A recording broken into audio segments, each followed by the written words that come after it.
Welcome to another episode of War Hero to Superhero, transforming military veterans and first responders' lives from the bedroom to the boardroom. I am one of your hosts, Daniel Faust. This week, we are sitting in the living room and we're talking about transformation. And what I was thinking about today is flying is a beautiful experience, isn't it? You go over and you get to go to point A to point B really super fast and no driving. If I could go over and do that the rest of my life to get to places, I would. So for me, I was starting to think, how does the pilot get there?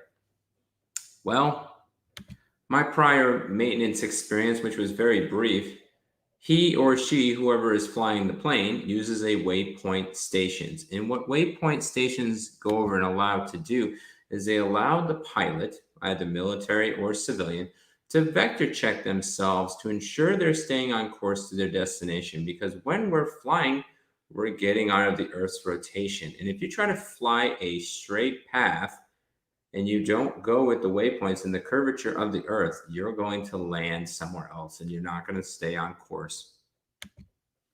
So, just like pilots, we can take that same concept and apply this into the living room at home with our kids. So, I was thinking about this today, and tonight we are bringing in the vector check concept to parenting so we can stay on course with our child's heart.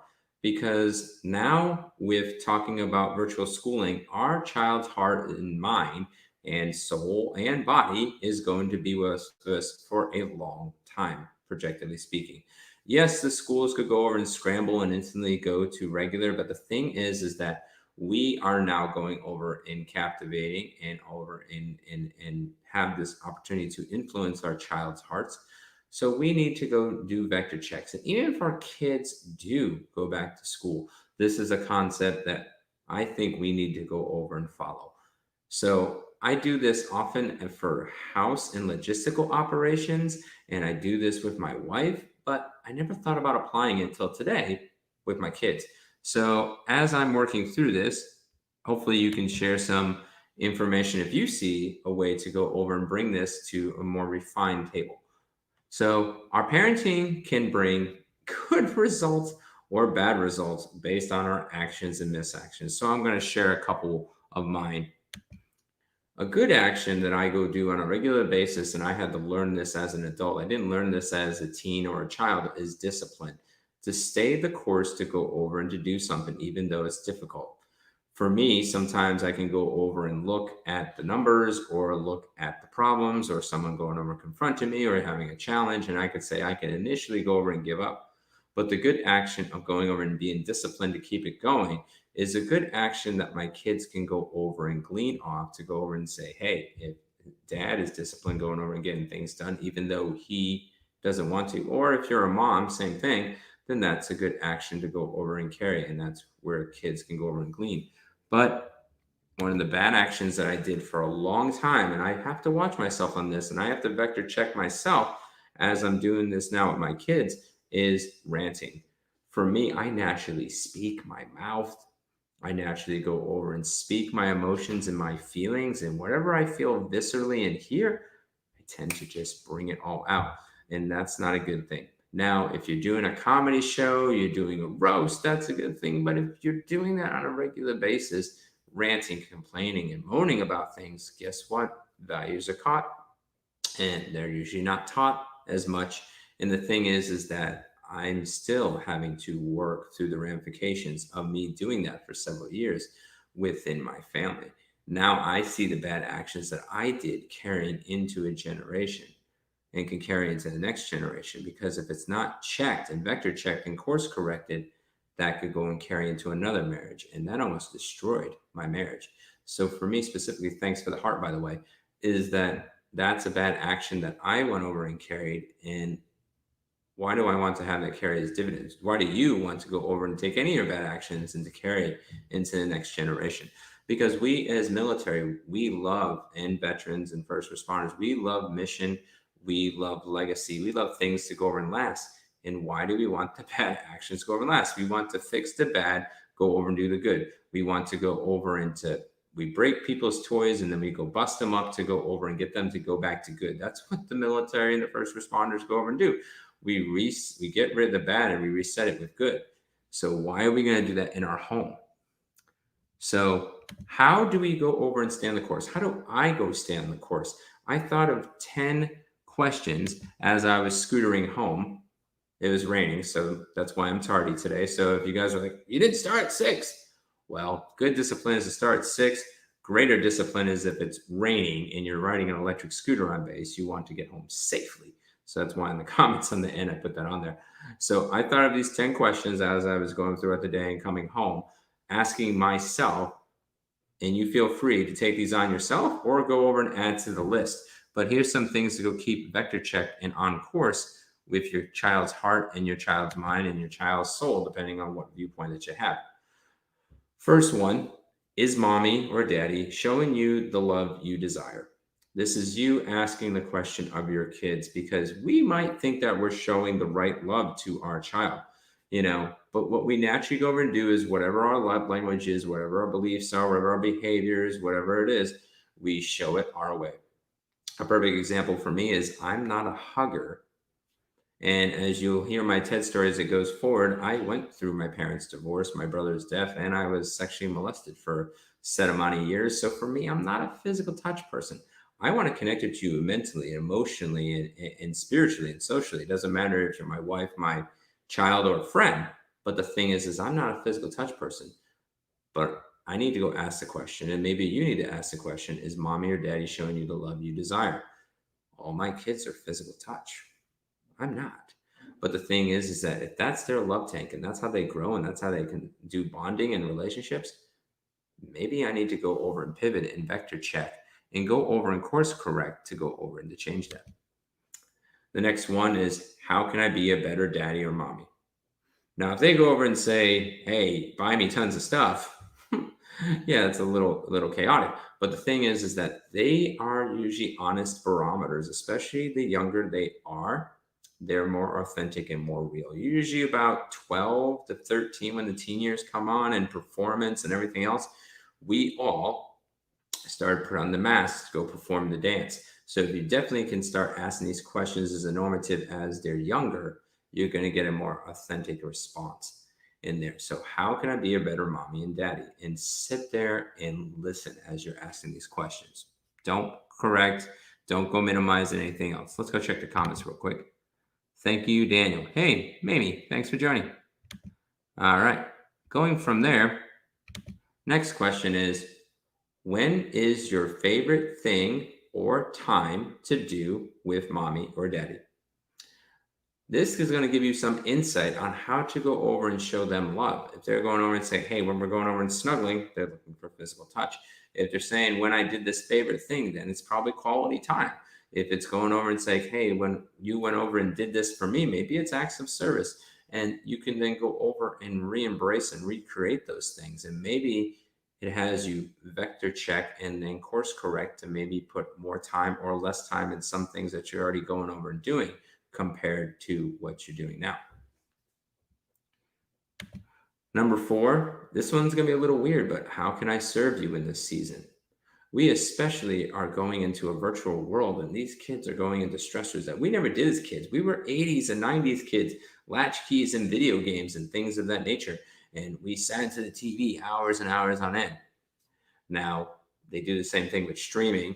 But the thing is how can you go over and serve them in season? Maybe it's going over and taking some of that time that they're doing binge watching and go watching a show with them, or maybe going over and connecting them with something else, or maybe it's they need troubleshooting, like my son needs tonight in Minecraft and whatnot. How can I serve you in this season?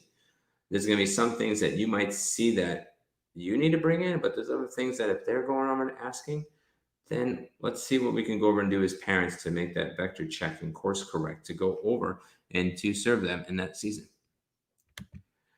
Number 5, and again, these are all the first 5 questions, is asking your kids these questions, is what would you like to do with mommy or daddy? Not what I would like to do with my kids, but what would you like to do with mommy and daddy? A lot of times, I'll just give my son, for example, because he's most prominent about this, is that he likes somebody watching him playing Minecraft and commentating. Now, it exhausts the junk out of me. It really does. But the thing is that me going over and serving the family? Probably not. Now, there is a limit. I'm not going to go watch for like 8 hours a day, but I can go over. That's something that he likes to go over and do with me. Google, what are you doing? Stop it. Ah, can't wait to upgrade to an Apple book, Apple MacBook. Anyway, so asking this question, what would you like to do with mommy and daddy, starts figuring out what they go over and like and what they go over and don't like and those types of things. Now, this is just a springboard for you to think of some questions to ask for your kids. If you got more questions, you got ones that you're going to be thinking of, either you're watching on the live through Roku or through the Easy Way wall or Facebook or on YouTube, or if you watch this on the replay, we would love to hear what you going over and brought to the fore table. What did this go over and induce? Because the conversations today for me with my counselor and also some coworkers really induced this to go over and start thinking for myself. And I wanted to share this with you guys. So now that we've gone from the kids' questions, and there we go, is now we're going to come from the introspective look, questions you're asking yourself. And maybe you do this with your spouse too, to go over and you both introspectively go over and look and then ask those questions. But these next 5 questions are more introspective questions that you ask of yourself, and then you observe to see if these are true for you or not. Do I spend regular time with each child? You have one child, that's pretty much self-explanatory.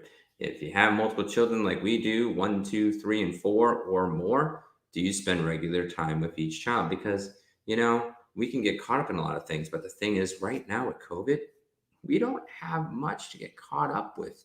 Now that it's going virtual school and there's only certain events, there's only so much that can fill the plate. So this is opportune time to go and do that. But you need to ask yourself that question. Maybe you're spending regular time now, but were you doing that pre-COVID? And if things go back up, are you going to spend regular time? Because if you don't plan right now, things will tend to just go on the wayside. And when we don't introspectively think, write down, and then make action plans, we'll just allow this to go by and then do what I did and go over and realize, I do this stuff, but I haven't done it lately. And I need to go vector check and course correct myself and can't go blame COVID anymore. And that's our challenge, you guys, is that not allow COVID to go over and dictate your life. Allow you to dictate your life. And then whatever comes out of COVID and anything else in the world news is that we use that wisdom to adjust and pivot and course correct. Next question is, do I visit their world or do I make them visit mine? Now, this one is huge. I think we as parents, and I will take the first brunk of this, is that we as parents, and especially as military veteran first responders parents, we have such an immersive world. And then it's so much that we can tend to come home and we're still in our world when we come in. One of the things I had to do, at least with my wife, and now I'm learning to do this with my kids, is that I got to take that time from the time that I drive or scooter or walk away from work or whatever you're doing, even if it's garage, and take that time to when you cross the threshold that you go over into differently, and say when you cross that threshold that your world is done and their world begins. Now you can come over and go back to your world, let's say after bed or whatnot. But the thing is that if I stay in my world, and that was the ranting part, I stayed in that world for hours. And what did it go over and carry? Nothing. Because the problem still was never solved. It inflamed anger in me. And then they didn't have their dad, or in this case, mom, depending on who's going and listening, is that you're in your world and you're not in theirs. And what happens is that you miss that time. I think a lot of families say that time goes by so quick is because we get caught in our world and we allow that world then to go right by. When we go over and visit different worlds, we don't go over and time doesn't take forever, but time doesn't go by fast or go by slow. It just goes. And it's actually when you're in the present, in the moment, with the person visiting their world, everything becomes better, and then you have less regret because you went into their world. And as you realize, if you ever go over and do what I do, like I said, I despise Minecraft, but I know that I'm present within his world. I'm making that sacrifice, and I know that it's worthwhile for him. And the same thing for my daughters too. Next one, number 8. Does my spouse believe that I love and cherish my kids? This one's not coming from just from me. Now, this is coming from, I need to think of my spouse. Am I showing love to the kids? And I would say people that are workers compared to homebodies, this happens, and it doesn't matter if this is male or female. If you have one worker in the home and one worker out the home, I think that tends to go over, and the spouse that is home sees it differently on how love goes and works with the kids because they're more interactive the entire day. And then if the worker comes home and they're just in their own world, they might not feel that you're cherishing and loving on the kids. So introspectively ask that question, because at the end of the day, if your spouse is distant and mad and angry that they feel that you're not loving and cherishing the child, then more than likely they have a barometer of the kids, and maybe you're not loving and cherishing the children. You might be saying, I'm loving them the way I know. Well, maybe the vector checks is that you learned a different way to go love on them, because everybody has a different love language. If I speak Spanish to somebody that speaks English, that doesn't love on them well, especially if I could just go learn a little bit of the language and go over and break that barrier, or vice versa, that they speak Spanish and I speak English. And loving on them better is going over and learning their language if I truly want to stay connected in everything else. So asking the introspective question, does my spouse believe that I love and cherish my kids? Let's look at the comments real quick. Hey, brother, I don't know you, but thanks for the comment.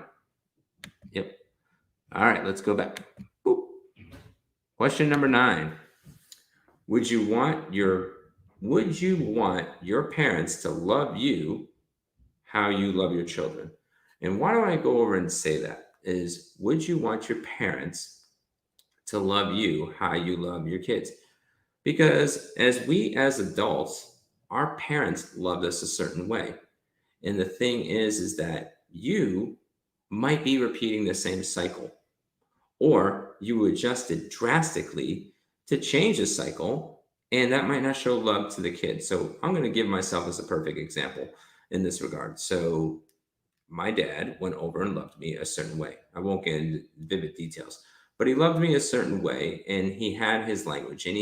And the way I saw it from the child point of view is that he did it the same exact way for all 3 kids. It showed a lot of love to my sister. To what I know, it showed a lot of love to my brother, but it didn't show love to me because we're different love languages, in different regards.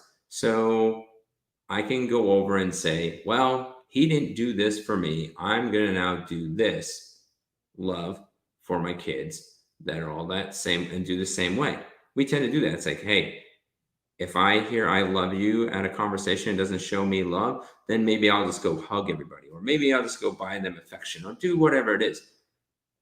But the kicker of it is that if we just go over and do what our parents go over and taught us, and I'm not saying not to, there's great values of what our parents go and teach us, but we have to look at the kids and say, does that express love to them?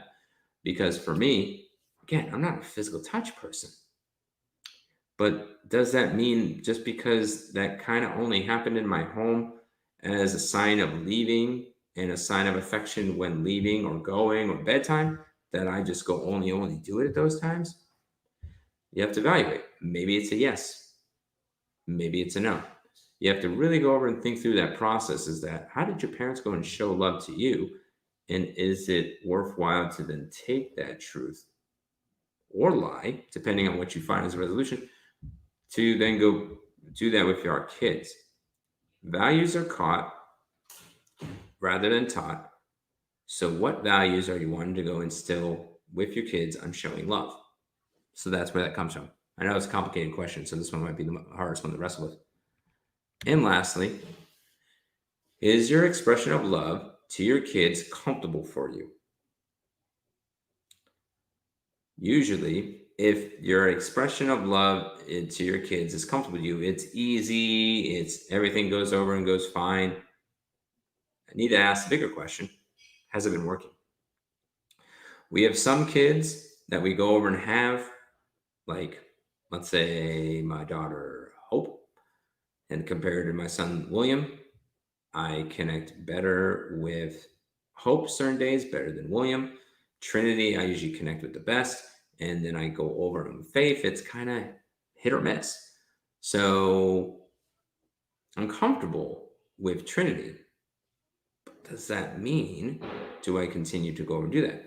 Sometimes you have to be uncomfortable to go over into love. So maybe to go over and think about this is this way. My friend Bill Myers was a friend of mine, and he went over, and it was like my 22nd or 23rd birthday. Can't remember exactly when. I know I was at Washington at the time. Had this big gathering when we could gather, Cheesecake Factory, and then laser tag and whatnot. And he went over and the gathering went from small to big and afterwards. And he went over and he came and he's like, "Hey, looks like you got a big crowd and everything. You okay if I go and punch out?" I said, "Yeah, we got lots of people." But I said, "Why'd you even come?" He's like, "Well, because I love on you." He's like, and he also said, "I would have went laser tag with you, and I absolutely hate laser tag." And I said, "Again, why did you go and come?" He's like, "Because I love on you." He was willing to be uncomfortable to go in a big group and go play laser tag when he absolutely despises laser tag to show that affection and love to me. If a random friend slash stranger can go love to that uncomfortable degree, then we need to go over and do the same for our kids. Maybe you need to be uncomfortable going over and doing the things that they go over and like. Maybe be uncomfortable to have those conversations. Maybe there's ways of love that they're looking for that you're not expressing, and it's like, well, it's not comfortable to me. Parenting will never be comfortable. It will absolutely never be comfortable. So I challenge that if it's both working for you, great. If you're comfortable and their love tanks are full and you see that, keep going with it. But if it's comfortable for you and the love's not abundantly flowing out and you're having that distance in the rift, maybe you need to be uncomfortable. Maybe it's the uncomfortable conversation. Maybe it's the uncomfortable thing to go over and do. Maybe it's the uncomfortable location to go over and go. Maybe it's the uncomfortable hobby. Whatever it is, challenge you to go over and figure out what they need from you to express love to them that makes their heart sing and overflow. And it might be uncomfortable for you, but it'll pay dividends in the long time, in the end time, in the long run. Whew. Wow, many words of wrongness. All right. So the reason I ask all these types of questions is to truly see if you're truly being loving to your kids and your family. It's not a judgment here. It's just I introspectively looked at myself and I'm like, do parents go struggle with this? I would think so. So I put the topic out there to go over and say, are we being truly loving and sacrificial to our kids and to our overall family? Because we might not be. And sometimes we need someone to go over and to challenge us a little bit to go over and see that. And it took that for me today to realize is that I'm comfortable right now. So more than likely, I'm not being truly sacrificial and showing love to my kids, you know? Because we all can get off the course sometimes and making these slight corrections. It's not like we're beating our kids and doing something extreme and whatnot, but a course correction keeps us on the course of thriving in abundant love. And that's the most important thing. If your bedroom is thriving in abundant love, if your living room is thriving in abundant love, then you can then pour that into your boardroom, pour that into your businesses, pour that into your next mission, pour that into your legacy. So you are not bounded just to be a war hero. We want you to transform from war hero to superhero. So we want you to be outpouring from bedroom to boardroom. With that, each and every podcast we go over and do, either through streaming through Roku, the Easy Way Wall, Facebook, YouTube, or Periscope, or whatever future places we broadcast. And we thank you for going over and watching. We love to see the comments and engage. Is our superhero challenge for you for today, and also this will be on Podopolo, is take some time to investigate your love flight plan. So we should be planning on how we go over in love, not just going over and happenstantially feeling for it. At least that's our take on it. See if you need to course correct. We love for you to share your thoughts, your observations, or course corrections so we all can go thrive together. Because again, we're all learning and growing. This is always a dialogue, never a monologue. Our transformation from war hero to superhero is not just us providing content and you guys just doing it alone. We want you to go over and thrive. So we are the catalyst to get started, to ignite the fires inside you so you transform from war hero to superhero. Now, as always, if you're struggling in those particular areas, we give 20 minutes free to every military veteran first responder. We're going to start putting our Calendly link up in the next week or so. You can always just hit us up on our social media and we can send you to that Calendly link. And if you want to take your transformation to the next level, being that marriage superhero, family superhero, leadership superhero, go to patreon.com/thrive not survive. As low as $5 a month, you can go over and take that superhero challenge, not just for the day, but for longer, months, weeks, and lifetime. So we love to help you go over and on this journey. So thank you all for all going over and joining, no matter where you're streaming from or watching this in the replay. Again, this is always a conversation. I live to go over and to support my marriage, my family, and you guys in the boardroom to go over and thrive. So you think I'm not listening? I am. Just calling it out there. So you guys go over and text and connect. We'd love to go and do that. Or one of our War Heroes superhero consultants will get back with you because our goal is to help you go over and thrive. So thank you very much. Thank you for all the watching today. This is fantastic. It almost makes me want to start late when I'm on a scooter, but probably it's not the scooter that went over and did that. So thank you all for joining. See you tomorrow in another episode of Transforming in the Living Room, and we will bring the topic to you tomorrow. So thank you. Have a great day.